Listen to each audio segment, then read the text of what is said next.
Welcome back to the Pioneer side. Now we're going to jump into the case of the week here. I got Brittany Lawfer, Zach Guerin, and Kyle Anthony joining me here. We're going to talk who's the best team in NCAA Division I men's basketball. And I'm going to be honest, I have no clue. The number one falls every week. You guys need to tell me something here. Who's really going to end up with the title at the end of the year? Right now I'm going to go with Miami U. They are leading the ACC. They're undefeated with 12 conference wins right now. In the conference so far, they have beaten Duke once and North Carolina twice. They're the only team this year to have beaten both teams by more than 20 points. Overall, their record is 21-3, and they're ranked number 2. They have an awesome awesome players. They have Shane Larkin, Kenny KG. They're set.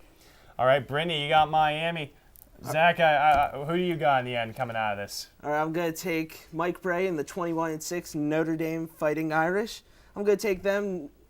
Jack Cooley is averaging a double-double each game with 14 points a game, 11 rebounds. And the Fighting Irish are second in assists in the NCAA with 18 per game, 20th in the NCAA in field goal percentage, going almost in a sounding 50% from the field. And I believe that Notre Dame has the best team chemistry and they know what they're doing. Mike Bray has full control over the team. They're the best all-around team on both sides of the ball.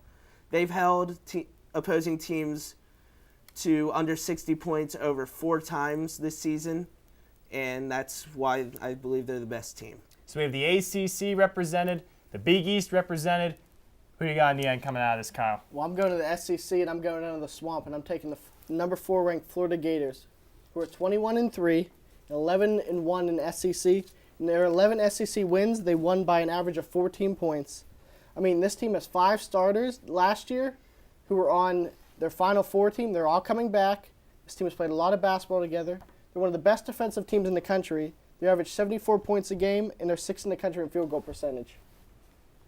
Right, guys? I mean, you got to finish cases a little bit here. All right. We have, as I mentioned before, they have the players. They have Larkin, who's leading the team in points, and he could be considered one of the best point guards in the conference. Kenny KG leads the team with the most rebounds. But honestly, why Notre Dame? They're 7-4 in the last 11 games. They're 5th in the Big East. They lost to St. John, Georgetown, UConn, Syracuse, Providence.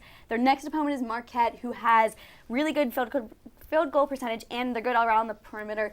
They have no chance. And then as Florida, they're really good at home, but they're extremely inconsistent on the road, and you can't be inconsistent with the tournament coming up next month. Brittany dropping the hammer there, guys, on both your teams. What are you going to do? I mean, just going to let Miami here just walk in and take the national title? Well, I believe Notre Dame plays in the most competitive conference in the Big East.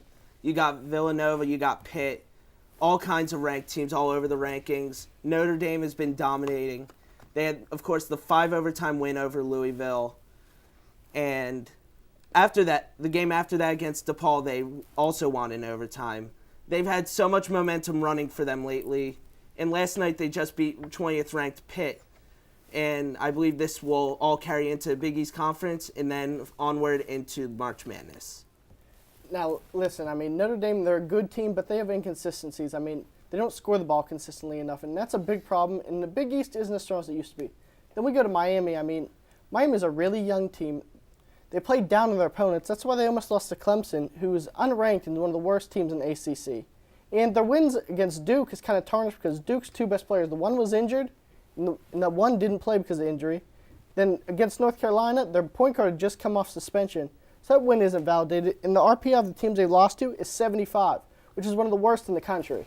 Well, we're going to end it there, guys. College basketball's been all over the charts this year. Everyone beating the number 1 team, going down several times. That's going to do it here for this week of the Pioneer Sideline. Join us next week. Join us next week. Same Pioneer time, same Pioneer channel, same Pioneer Sideline.